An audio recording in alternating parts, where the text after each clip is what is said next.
January the 20th, 1969.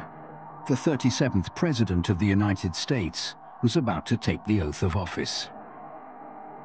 Few had thought he stood a chance of victory. His party had been against him. The sitting president hated him. But against the odds, Robert Francis Kennedy had triumphed. Bobby shows toughness, he shows guts, he shows persistence. You see him show some of the courage and some of the compassion for people, his desire to do what was right. He was going up against probably a much more qualified candidate, and it looked like he was a real long shot. His campaign was about reconciliation, cooperation, bringing everybody together. It was a presidency to heal division and mend injustice. It was a presidency to chart the course of American history for decades to come. It was a presidency that was not to be.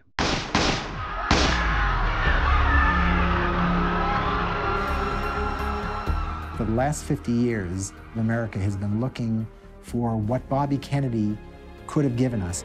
He's someone who people could identify with because they felt like they've seen him endure horrendous tragedy, and to come out the other side with a positive and hopeful vision.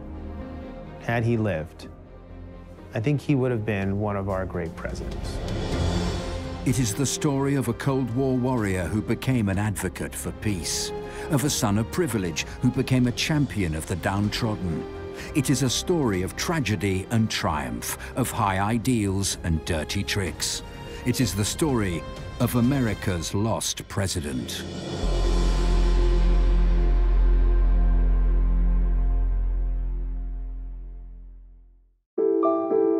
Cape Cod on America's Atlantic coast. Like many wealthy families, it was here that the Kennedys passed their summers. In 1930, Bobby Kennedy was 4 years old. The 7th of 9 children, he was a small and awkward boy. His siblings mocked his buck teeth, his stammer, his inability to swim. One day, while they were out sailing, Bobby's brothers made one joke too many. Bobby decided to show them just how well he could swim. He jumped off the boat and almost drowned. Bobby always had that quiet, stubborn tenacity, that gut instinct for the sudden gesture. It was an inner resolve forged by insecurity. Bobby was what his dad described as the runt of the litter. He was shyer, he was not as sociable or naturally gregarious as his older brothers and his older sisters. Bobby Kennedy was an introverted child. He really, in a way, identified with Rose, his mother, more. Bobby was a devout Catholic, much like his mother, and by embracing that part of his mother, he had a different relationship with her than the other ones did. His father, Joseph P. Kennedy, had high expectations of all his children, especially the boys. Joseph P. Kennedy was one of the wealthiest men in America at the time. It was Cape Cod for summers, it was Palm Beach for winters. He had made a fortune in the stock market. He was about to expand into Hollywood movies, into other financial pursuits, and his fortune would continue to grow. He knew everybody in Boston. He was a big mover and shaker, kind of like a godfather. Joe Sr. set the pattern, and the way things were, that you fell in line and did what was expected of you. Kennedy was a powerful figure in the Democratic Party. He was determined that one of his sons would become President of the United States. It was his eldest child, Joseph Jr., who carried those hopes at first. But in August 1944, he was killed while on a dangerous mission in wartime Europe. He was just 29. This was the golden child, Joe Jr., the devastation to Joe Kennedy and through Joe to all of the 8 remaining kids was extraordinary. Of course, it broke the whole family to pieces, but it really shattered Bobby. He didn't know what to do. I mean, this was his older brother, someone that he idolized. He was 10 years older than Bobby. So he's a real hero to Bobby, and he took the news very, very hard. He also understood that he now has to play a new role in this family that he had not thought he was going to have to play. Joseph Kennedy shifted his ambitions to his second son, Jack.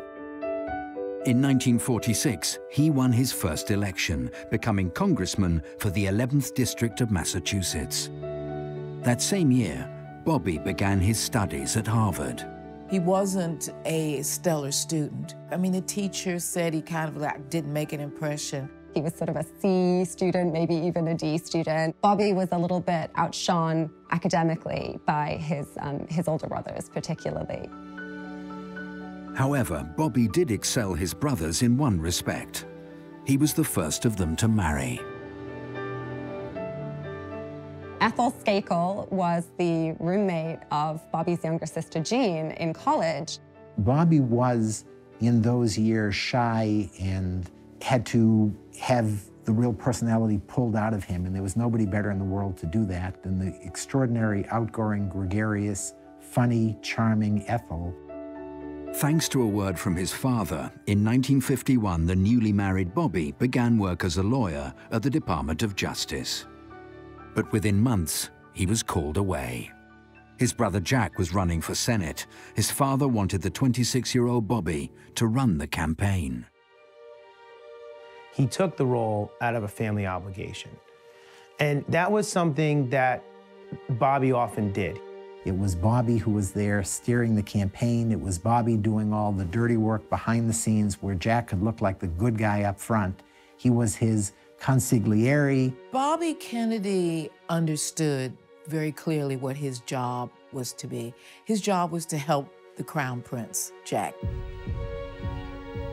The election took place on the same day as the presidential contest. That saw Republican Dwight Eisenhower demolish his opponent in a landslide. But the Kennedy brothers bucked the trend. John F. Kennedy was elected senator. Good, fine. Well, I guess you're glad it's over, aren't you, Bobby? I am, Jack. Okay. Weeks later, Bobby began a new job of his own. He joined the office of another senator, an old family friend and fellow Catholic. It was not a Democrat, however, but a Republican, and one of the most notorious men in the country. Joe Kennedy had given enough money to Joe McCarthy that when he called up and said, "My son needs a job," Joe McCarthy was going to give him a job. He's a staunch anti-communist who's convinced that there are, subversive communist types hiding out in the government at all levels, and he's going to root them out. You had these hearings on TV where people would come on and Joe McCarthy would ask people if they were communists, accuse them of all kinds of stuff, and Bobby would be at the table as the lawyer, as the counsel, and he was there. Bobby Kennedy's role with Joe McCarthy was rooted in his fierce morality, was rooted in the idea that there were communists and somebody needed to do something about it. Bobby Kennedy believed in what Joe McCarthy was doing. He believed, like Joe McCarthy, that there was no threat to the world that was greater than the communist threat. Bobby soon became disillusioned, however. His advancement was blocked by other staff. He clashed with them repeatedly. He left the senator's office after less than a year. Bobby was nearing 30 and desperate to make a name for himself. That opportunity finally arrived in 1957, when he became chief counsel to the Senate Labor Rackets Committee. Bobby was on that committee to go after the ruthless elements in it, the labor unions, which were all powerful in those days. He went after especially the most powerful union leader in America at the time, the head of the biggest union called the Teamsters, which represented all the truckers, and this was a guy named Jimmy Hoffa. This experience really suits Bobby because he feels like he's going after the bad guys.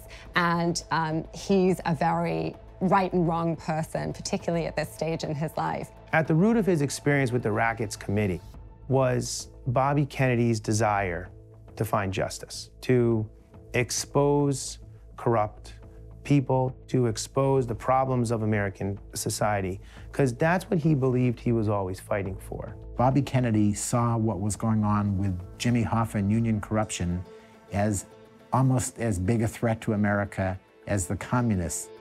Hoffa would continue to elude justice. But Bobby's efforts were not unnoticed.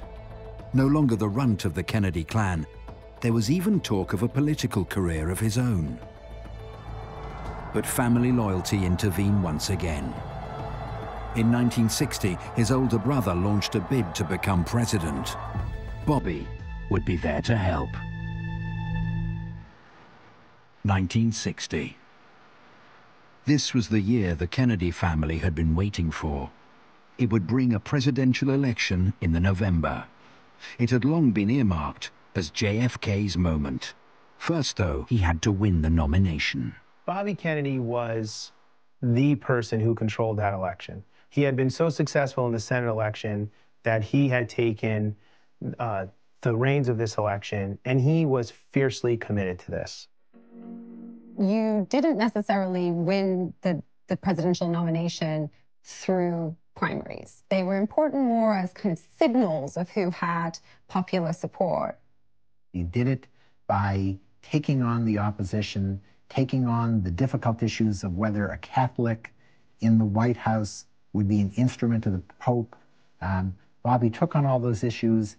He runs a pretty innovative campaign. He wants to tap the excitement and the sort of novelty and sense of freshness about Jack's campaign. It's sort of a glimpse of what more modern campaigns will become.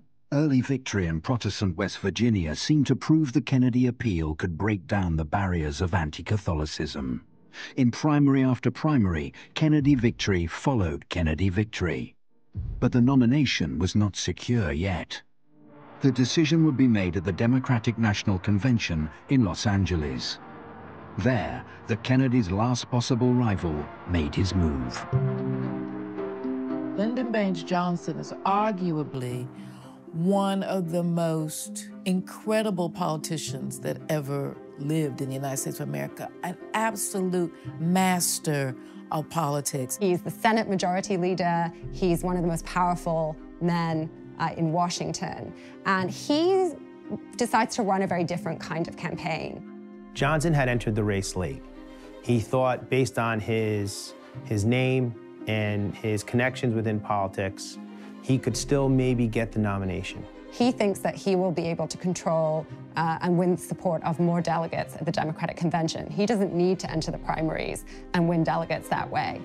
Bobby had disliked Lyndon Johnson from their first meeting, and the feeling was mutual. Bobby Kennedy and Lyndon Johnson did not get along. Lyndon Johnson was a politician who can get bills passed into law because he understood how the system worked. Bobby Kennedy was the moralist. He didn't like the politicians that did the backroom deals. He started off as a school teacher. He worked his way up, and the Kennedys were rich guys, and they got everything they wanted. So there was this enmity that began. Lyndon Johnson tried to get out a story that John F. Kennedy was actually very sick. Bobby Kennedy found out, and he was furious with Johnson.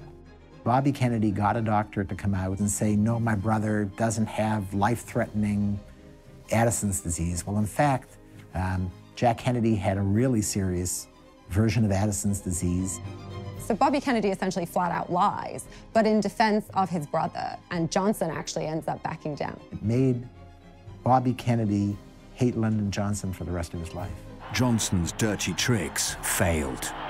And I can assure all of you here who have reposed this confidence in me that I will be worthy of your trust. We will carry the fight to the people in the fall, and we shall win. Now JFK had to choose a running mate. One man's connections and know-how made him the obvious choice.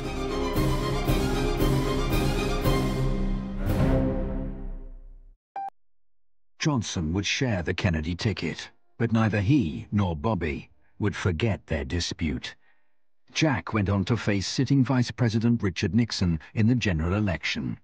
Once again, Bobby ran his brother's campaign. It would be the narrowest of triumphs. But at last, the Kennedys were on their way to the White House. After Jack is elected, Joe Kennedy, his father, turns around and says, okay, what about Bobby? Bobby didn't want to be involved in the cabinet. He wanted to go do something by himself. So Bobby said to his brother, you know, what are we going to do about my situation? And he said, look, I need somebody next to me who I can count on. So Bobby accepted right then and there. His official title in the new administration was Attorney General, which was an interesting title for a guy who had never practiced a day in a court of law. He's very inexperienced. He's one of the youngest attorney generals ever named. Is this the right person to be choosing for this role? Should you be putting your kid brother into office? The 35-year-old Bobby was made head of a bureaucracy with more than 30,000 employees and a $400 million budget. And his power extended far beyond the Justice Department. If you couldn't get past Bobby, you didn't get to Jack. So he was the gatekeeper, he was his first consul, he was the guy I mean, he was everything to Jack Kennedy. He looks to his brother for advice and counsel and expects his brother to do an enormous amount within the cabinet and within government to advance his agenda and protect his political interests. John Kennedy didn't have a chief of staff. His brother became his chief of staff. If Bobby spoke, he was speaking not only for himself, but also his brother. He was the closest thing that America had ever seen and probably will ever see to a co-president. Bobby was there through crisis and triumph, and when the world faced the horrors of nuclear Armageddon, he was at his brother's side once again. There are a lot of conflicting stories about the Cuban Missile Crisis and who was most influential and who was articulating what strategy when. It's really hard now for people who weren't born then or were too young to really realize how dangerous that was. Kennedy's confronted with these missiles in Cuba. If he responds, it could mean war. Well, Bobby Kennedy was right in that room, giving him advice. It was a 13-day crisis, and Bobby would have you believe in the book that he wrote called 13 Days that he was the great dove. He is depicted as someone who is reluctant to go with a more aggressive solution, whether an airstrike or an invasion of Cuba. The truth is, for the first 6 or so days, Bobby Kennedy was one of the biggest hawks. And it was midway through the crisis when his brother Jack made clear that a middle ground of a blockade was the way to save the world from a nuclear Armageddon that Bobby jumped on board and became Jack's best advocate. Nuclear confrontation was averted. The crisis passed. Energies in the White House shifted to conflicts closer to home. America remained an unequal, unjust land. But the Kennedy brothers had long been cautious about civil rights. The support of pro-segregation Southern Democrats had been crucial to their victory in 1960, and would be again, they thought, at the next election. It's not necessarily the top priority, and it's not necessarily something that's keeping Bobby Kennedy up at night. He started out as clueless on civil rights, having grown up in lily-white worlds. There's voting rights laws on the books by then, and as Attorney General, Bobby Kennedy's Department of Justice is involved in trying to file suits and prosecute cases to try and get more African Americans enrolled in Southern states. But there isn't really a lot of action on civil rights early on in the Kennedy administration. It was the violence suffered by the Freedom Riders in 1961 that opened Bobby's eyes. The activists fighting segregation on interstate bus routes were set upon by white mobs in Anniston, Birmingham, and Montgomery. Local police colluded in the attacks. This is, a rude awakening for Bobby Kennedy in terms of dealing with these Southern governors who will tell him one thing, but then essentially allow violence to be perpetrated on these activists. And so he starts to get much more involved. I think he identified with them somewhere in himself. He understood something quite profound, and Black people knew that he did. He ended up being somebody that was the most effective Attorney General maybe ever in terms of promoting civil rights. Bobby really said, look, we got to do this. We got to make this happen. We got to go all in with these people, because this country is not going to be anything if we don't go all in with them. Bobby expanded the Civil Rights Division at the Department of Justice. He demanded that government recruit more Black employees. And he convinced his brother, the president, that civil rights was the defining domestic issue of their times. This nation was founded by men of many nations and backgrounds. It was founded on the principle that all men are created equal, and that the rights of every man are diminished when the rights of one man are threatened. But as ever in the White House, one eye was on the politics. The end of 1963 approached, and thoughts turned to the presidential contest due the following year. The Kennedy machine geared up once more. Campaign visits were sketched out, practice runs arranged. Among the first was a trip to Dallas, Texas.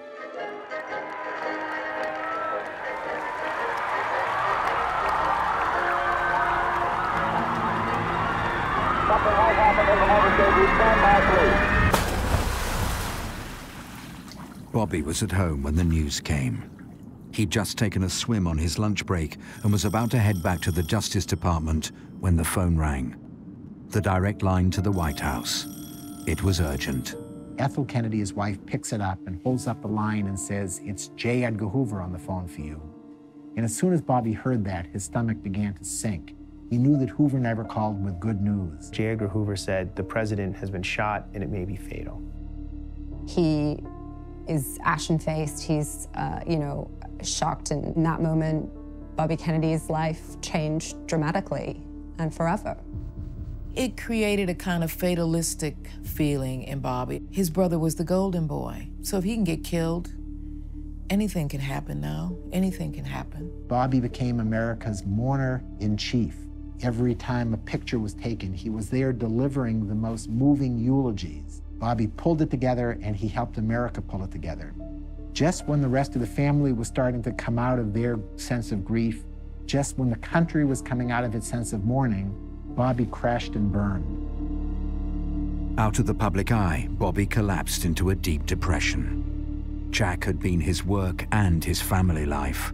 Bobby had nowhere to hide from his grief. He questions his faith. He can't understand how this happened. How could God let something like this happen? He would drive around in the middle of winter in a convertible with the top down, going nowhere. He would go to work at the Justice Department and would look so out of it that people were afraid to talk to him. And it lasted until the following fall, nearly a full 9 or 10 months, and it was devastating for him. There was one person who came close to understanding Bobby's pain, his sister-in-law, the newly widowed Jackie. He went to help his sister-in-law, who was in shock and depression, of course, because she was there when it happened. He died on her lap. She recommends certain books to RFK, who had never been the most amazing student, had never been the most intellectually curious. But in this moment when his faith is shaken, his fundamental beliefs are shaken, he's looking for something. He started to question certain things, and it was Jackie Kennedy who gave him Edith Hamilton's The Greek Way. His whole philosophy as he got older, he believed, was to tame the savageness of man and make gentle the world we live in. And that came directly from the Greeks. Robert Kennedy goes on an intellectual and spiritual journey. What comes out of that is actually a new sense of himself as an individual, his own sense of purpose, and a sense that he still wants to contribute to the world. Bobby had to figure out at that point what he was going to do for the rest of his life. Was he going to go off and be a monk or teach at a college or travel the world with his father's money and his burgeoning family that would become 11 kids? Or was he going to somehow re-enter the public arena? After Jack's death, Lyndon B. Johnson had been sworn in immediately as his successor. Many hoped it would be Bobby to fill the now vacant vice presidency, but the two men hated each other. They went through a long dance as to who was going to be LBJ's vice president. Bobby said that he wanted it. LBJ said that he was seriously going to consider him.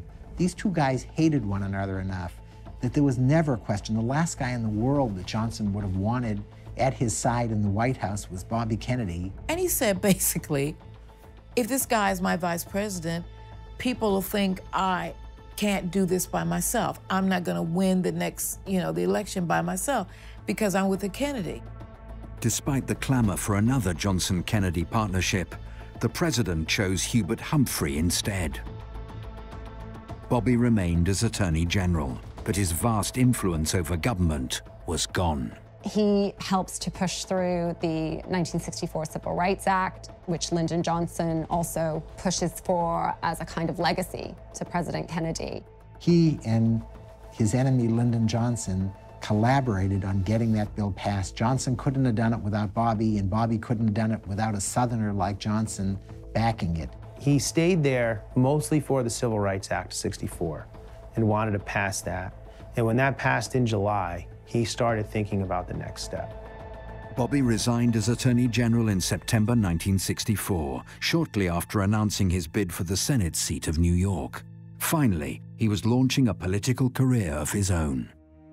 Ultimately, he decides that he wants to continue in public service, but he wants to do so in a new way, and he needs to do it on his own steam. He struggled a little bit. He understood how to be the guy behind the guy. He didn't understand how to be the candidate. He talked a lot about his brother. He used some of the same gestures as his brother. And in a lot of ways, I think he saw that campaign as a way to honor his brother's legacy. And some of his aides were telling him, you have to speak your own mind. It wasn't until the middle of that campaign, when it looked like he could be the first Kennedy ever to lose an election, that Bobby started pulling it together. On November the 3rd, 1964, Lyndon Johnson was re-elected president in a landslide. That same day, Bobby Kennedy won his race in New York. He has a different kind of stature from your average, incoming junior senator. He's able to shine a spotlight on particular issues that he cares about, and he does that immediately. He believed that poverty was one of the biggest problems that the United States had been experiencing. So he started to look at ways to affect that. Bobby Kennedy set up a model program, a model anti-poverty program in a place called Bedford-Stuyvesant, the biggest ghetto in America in Brooklyn, New York, just outside of Manhattan. That became the model for Lyndon Johnson's famous war on poverty. No senator was more effective in promoting an end to poverty and an end to racial injustice than Bobby Kennedy.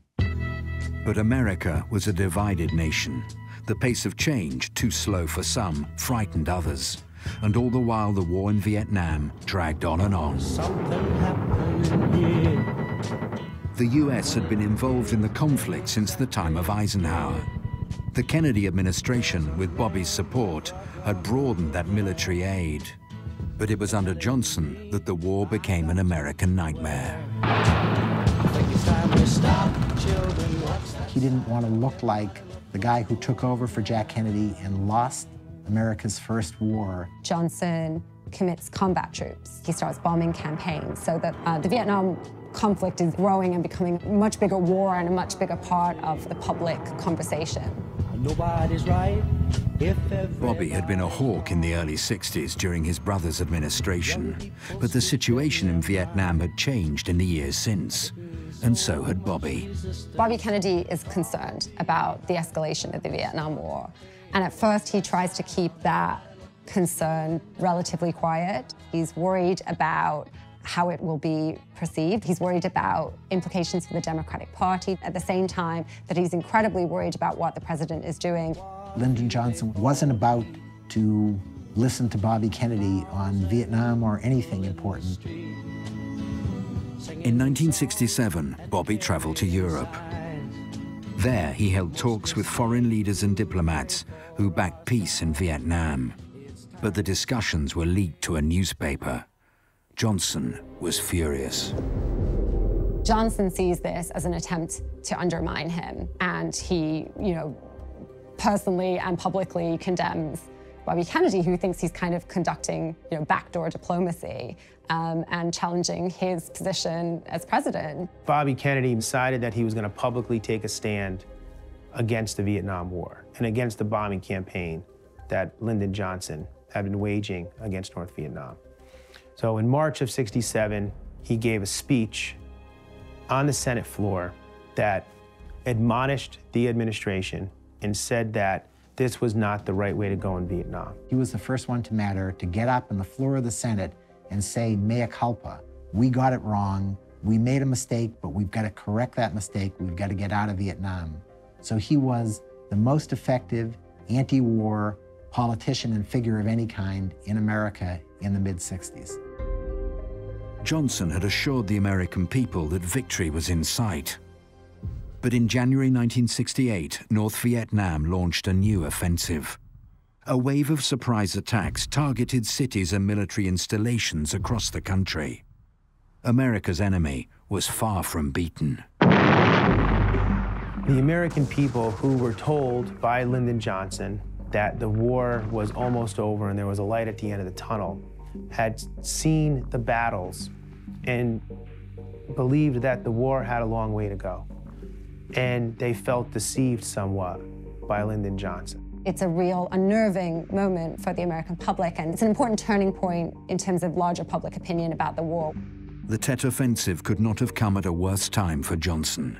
1968 was a general election year. He was entitled to seek another term in office, but by now he was deeply unpopular. There was talk in the Democratic Party of a challenge against him. Lyndon Johnson had won one of the most convincing victories ever in 1964, and yet by 1968, the Vietnam War was unpopular enough that in the first contested primary in the state of New Hampshire, a young, know-nothing senator from Minnesota named Gene McCarthy was running against him. It's unusual to challenge the sitting president of your own party. As an incumbent president, you certainly would expect to get your own party's nomination again without too much trouble. And Gene McCarthy, when you added up the Democratic votes and the Republican write-in votes, actually beat the sitting president in this New Hampshire primary. The president was even weaker than people thought. The Democratic nomination and the White House itself were up for grabs. Bobby's thoughts turned to a gift his brother had given him years before. When Jack first won the nomination, he'd given his trusted campaign manager a cigarette case. Inscribed on it were the words, "When I'm through, how about you?" On March the 16th, 1968, Robert Francis Kennedy launched his bid to become president. I do not run for the presidency merely to oppose any man, but to propose new policy. Bobby was a seasoned campaigner, but his entry into the contest was anything but graceful. Exactly 4 days after Gene McCarthy showed how vulnerable Lyndon Johnson was by beating him in New Hampshire, Bobby Kennedy jumps into the race and says, "Me too, I'm running too." Is it political opportunism? Is he jumping in because, Eugene McCarthy's shown that an anti-war candidate can win? The truth is that a full 9 days before the New Hampshire vote, Bobby Kennedy had told a bunch of reporters that he trusted and everybody who was close to him, "I'm gonna run." He decided to delay it, actually so that he wouldn't deny McCarthy whatever result he was going to get. It was ham-handed, but it was trying to do a favor rather than undermine Gene McCarthy. Bobby announced his run on the same spot in the same room where his brother had, almost a decade earlier. But Bobby was now his own man. His platform would embrace causes long dear to him: civil rights, poverty, and of course, the war in Vietnam. Bobby knew it would be difficult. If he had enthusiastic support from some, he was loathed by just as many. And toppling an incumbent president, even one as weak as Lyndon Johnson, would be no simple task. Or so he thought. I shall not stoop, and I will not accept the nomination of my party for another term as your president. Nobody could believe he said that. It just, the whole United States erupted. This guy was going, he was gone, he was gone. Johnson is exhausted. He's been dealing with the escalation of the Vietnam War, the anti-war protests. Lyndon Johnson looks at these developments. Suddenly Bobby Kennedy's there in the race, doing exactly what Johnson fears, saying, I'm the heir. I'm the person that should be in the Oval Office. And so Johnson takes himself out of the mix. The race was wide open. Within weeks, Vice President Hubert Humphrey announced his candidacy. He became the party establishment's pick and snapped up hundreds of delegates. But Bobby had been here before. He dusted off the strategy book that had taken his brother to the nomination. He would prove his support in the primaries. He's got a tough contest with McCarthy, and he's certainly got a tough contest against Hubert Humphrey. And so Bobby Kennedy has to do incredibly well in the primaries. It was really a question of whether Bobby Kennedy could convince America that he was a good candidate. Bobby was kicking off his campaign in Indiana when news broke from Memphis. I have some very sad news for all of you, and that is that Martin Luther King was shot and was killed tonight in Memphis. In the black community in Indianapolis, Bobby Kennedy delivered the most passionate speech and the most effective speech that a white politician has ever delivered in black America. He said that people need to love each other, and we need to, if we really want to honor Dr. King's vision, we shouldn't hate, we should love. What we need in the United States is not violence and lawlessness, but is love and wisdom and compassion toward one another, feeling of justice toward those who still suffer within our country, whether they be white or whether they be black. On a night when there were riots in more than 100 American cities, one of the only cities in America with a sizable black population that didn't riot was Indianapolis, and the reason was Robert Francis Kennedy. And what dedicate ourselves to what the Greeks wrote so many years ago, to tame the savageness of man and make gentle the life of this world. Let us dedicate ourselves to that and say a prayer for our country and for our people. Thank you very much. Bobby won in Indiana. A week later, he triumphed in Nebraska. His campaign was gaining momentum. Defeat in Oregon, however, left Bobby's chances on a knife edge. June the 4th would see two key primaries, one in South Dakota and the other in California. Losing either would destroy Bobby's hopes. But victory could put him on the path to the presidency. But the all-important primary was California. It was all-important because it was the biggest state in the country. It had the most diverse population. California is a huge state with a lot of delegates at play. He needs to win there. He needs to win convincingly to have a chance. California seemed forbidding territory. McCarthy had a well-established and well-funded organization there. Bobby's chances looked slim. He goes into California, he campaigns all over the state, he campaigns in the ghettos, in these urban centers, and he is able to generate a lot of excitement and momentum around his campaign. What Gene McCarthy didn't do that Bobby Kennedy did do was encompass the whole of Vietnam into jobs and racism and all of that. People talk a lot about Bobby Kennedy's charisma and his appeal. It's different than his brother's. His brother was sort of cool and reserved. Bobby Kennedy, people want to touch him, to grab at him. There are kids running after his car, people shouting out at him. Someone grabs his shoe at one point and sort of takes it home as a prize. Kennedy's campaign is really, on the ground and exciting and emotive. Bobby triumphed. In South Dakota, he scored a clear win. In California, it was closer, defeating McCarthy by just 4 points. But what mattered was the victory. Suddenly, the nomination seemed within grasp. My thanks to all of you, and now on to Chicago and let's win this. Bobby left his supporters celebrating in the ballroom of the Los Angeles Ambassador Hotel. Hurrying to a press conference, he took a shortcut through the kitchens.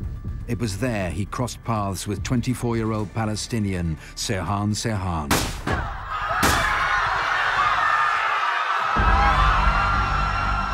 Sirhan popped out, shot him once in the head, shot him twice in the back, and left him on the floor. The assailant is caught there in that moment, and Bobby Kennedy is still alive, but the bullet had penetrated his brain. He's taken to hospital and he dies about a day later. The reason he was gunned down, Sirhan said in a note that he had left behind, was because of Bobby Kennedy's support for Israel. The speculation is that it had something to do with the Six-Day War which had been the previous year in which Bobby Kennedy had supported Israel. At the most promising moment in his life, the biggest political victory of his life, he's gunned down. It was Hubert Humphrey who went on to contest the 1968 election for the Democrats. It would be another close-fought campaign, but this time Republican Richard Nixon triumphed.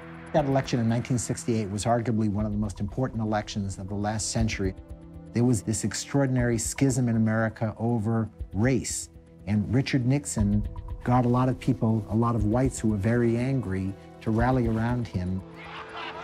The cities are starting to erupt because of poverty and also just grief and anger. So America wanted a law and order man. The Nixon years come to be associated with continuing war in Vietnam, the Watergate scandal, the resignation of a president, unprecedented resignation. It's a dark time in American political life, and it's easy to look back at 1968 as this turning point. But what might have been? What if Bobby had not taken the shortcut through the kitchens?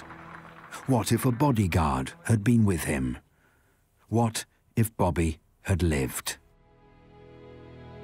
The famous, powerful mayor of Chicago, Richard Daley, maybe the most powerful Democratic establishment politician, was going to get behind Bobby. I think would have created a tidal wave of support, and it would have overwhelmed not just Gene McCarthy, who I think was already beaten, it would have overwhelmed Hubert Humphrey. Would he have been able to win in November? Would he have been able to get the American people who were scared, concerned about chaos at home, concerned about America's reputation abroad? Would Bobby Kennedy have been able to find a message that would have mobilized the public more generally? When we think back to the fact that Hubert Humphrey came within a whisker of beating Richard Nixon, you would have had, I think, on the day after the election in November of 1968, a president-elect named Robert Francis Kennedy, and you would have had a very different America.